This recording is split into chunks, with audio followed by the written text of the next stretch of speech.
من مشرق أو مغرب.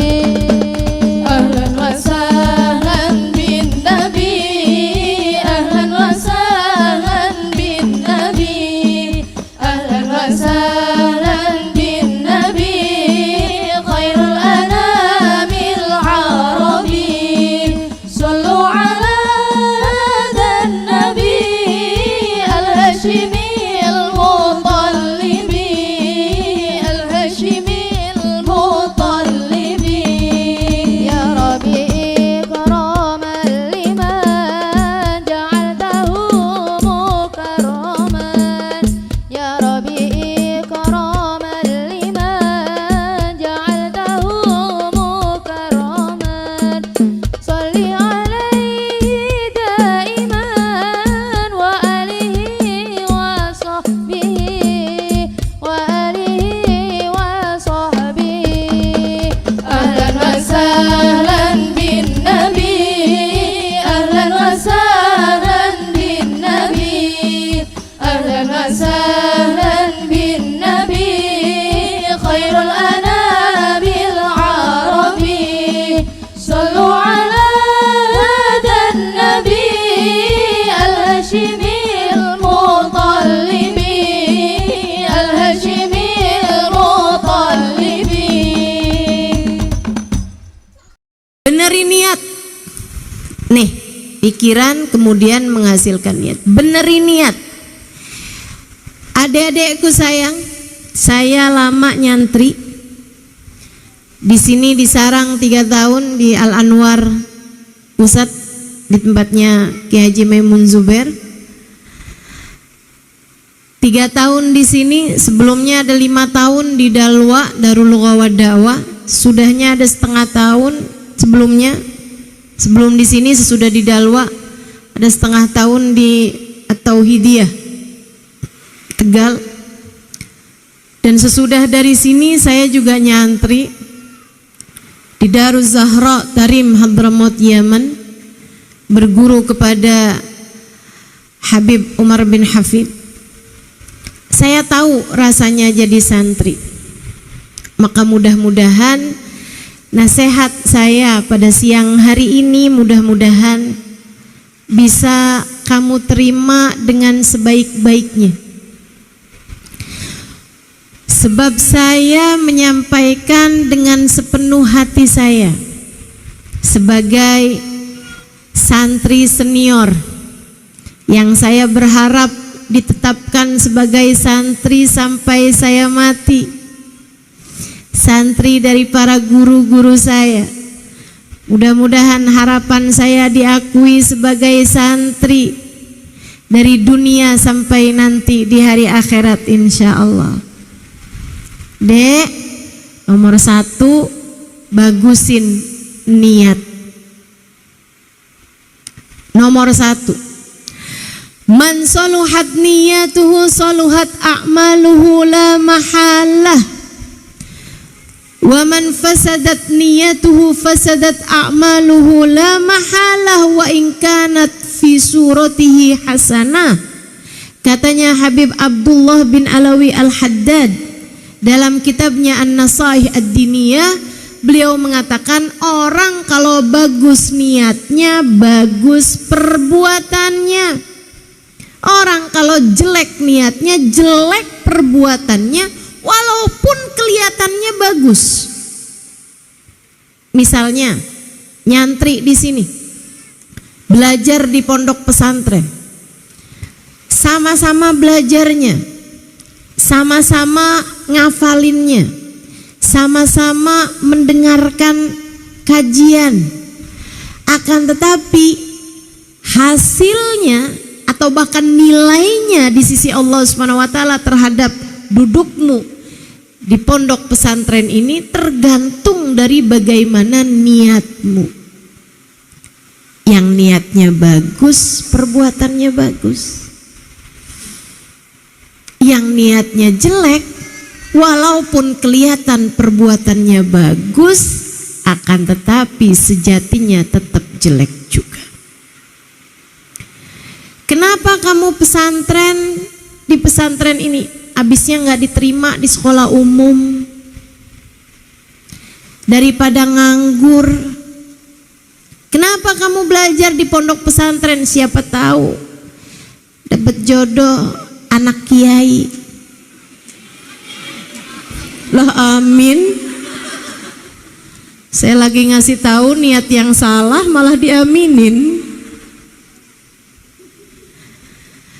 Adik-adik saudariku sekalian yang saya muliakan, hati-hati sama niat. Kenapa kamu belajar di pondok pesantren? Biar saya ngerti jadi hamba Allah yang benar. Biar saya kenal sama Nabi Muhammad. Biar saya bisa mempelajari ilmu Allah. Sebab ilmu Allah disampaikan kepada Nabi Muhammad. Nabi Muhammad menyampaikan ilmu Allah dalam bahasa Arab. Saya ingin mempelajari ilmu Allah, karenanya saya belajar di pondok pesantren yang memang mengajarkan ilmu Allah sekaligus bahasanya. Itu sebabnya kenapa kamu perlu belajar nahwu, kamu perlu belajar saraf, kamu perlu belajar tata bahasa Arab, bahkan menghafalkan bait-bait dalam alfiyah.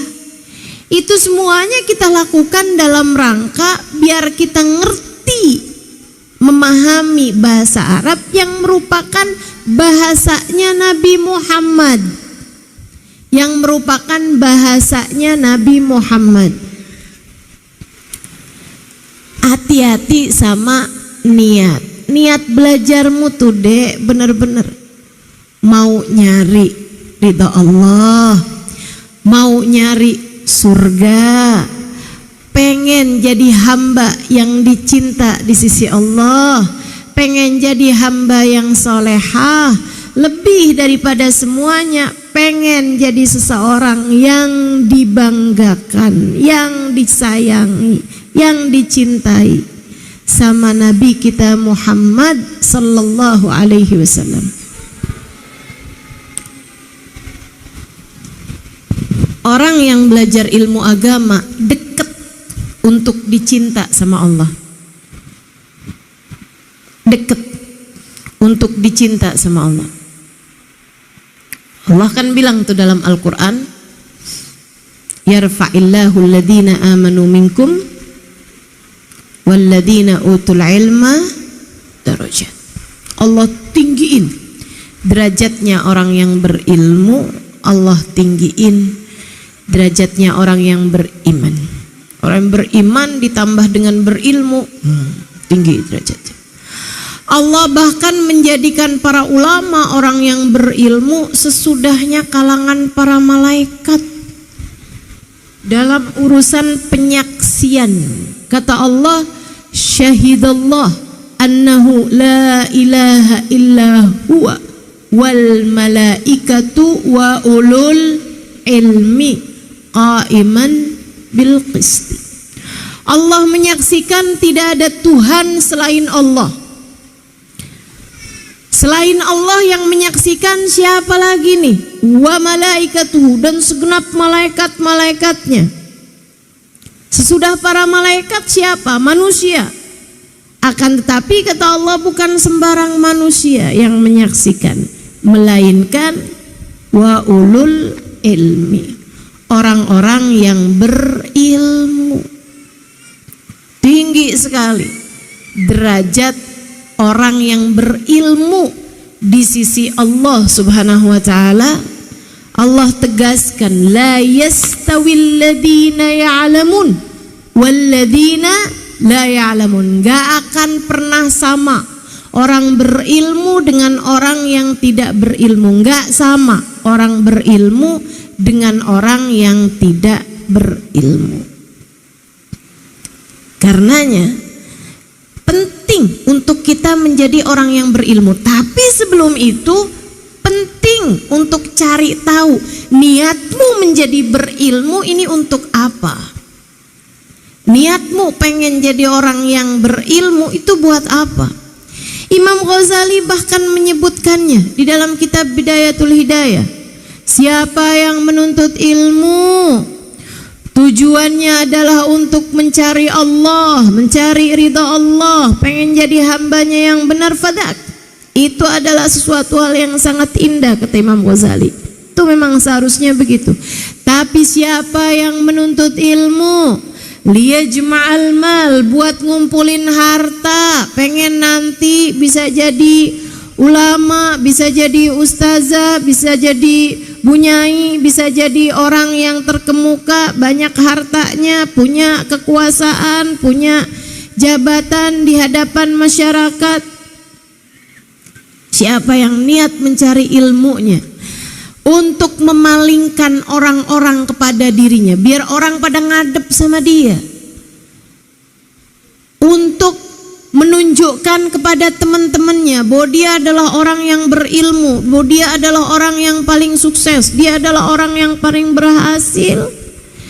Katanya Imam Ghazali dalam kitab tersebut, fa anta sa'in li hadmi dinik, kamu adalah orang yang sedang berupaya menghancurkan agamamu.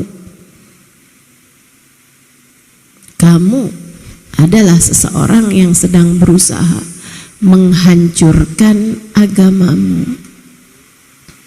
Jangan deh, jangan nyari ilmu agama hanya untuk mendapatkan dunia, hanya untuk mendapatkan keridhaan manusia, apalagi hanya untuk sekedar nyari jodoh, apalagi hanya untuk sekedar biar bisa bangga di hadapan orang-orang di kampungnya kalau pulang kampung, karena saya udah hafal Al-Quran 30 juz, karena saya sudah hafal ribuan hadis Nabi, karena saya sudah hafal Alfiyah Ibnu Malik 1000 bait misalnya gitu, karena saya sudah bisa baca kitab gundul gitu misalnya. Sementara teman-teman saya di kampung yang gondrong aja mereka nggak bisa baca. Bukan untuk itu seharusnya ketika kamu menuntut ilmu agama, bukan untuk itu tujuannya. Agama itu adalah penghubung antara hamba dengan Allah Tuhannya. Maka nilaimu dalam beragama adalah sekuat apa hubunganmu dengan Allah.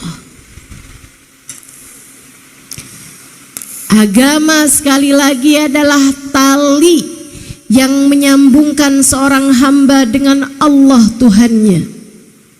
Maka nilaimu dalam beragama bukan tentang seberapa banyak ayat Al-Quran yang kamu hafal, bukan tentang seberapa banyak hadis Nabi yang kamu hafal, bukan tentang seberapa lancar kamu membaca kitab kuning, bukan tentang itu adekku sekalian.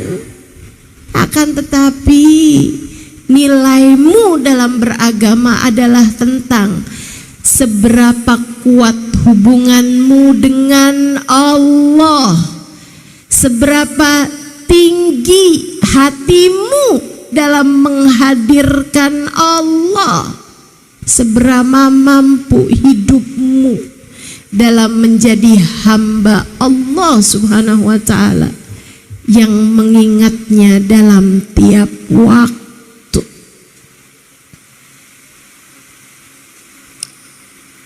Benerin niatmu, benerin niat.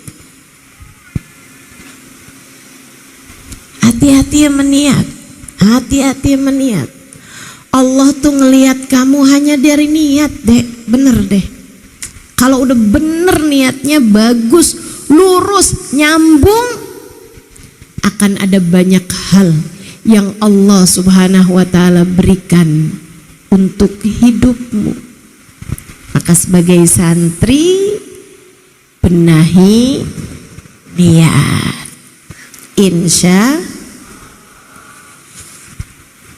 sebagai guru benahi niat, sebagai pemimpin pondok pesantren, pengurus pondok pesantren, pembina pondok pesantren, benahi niat.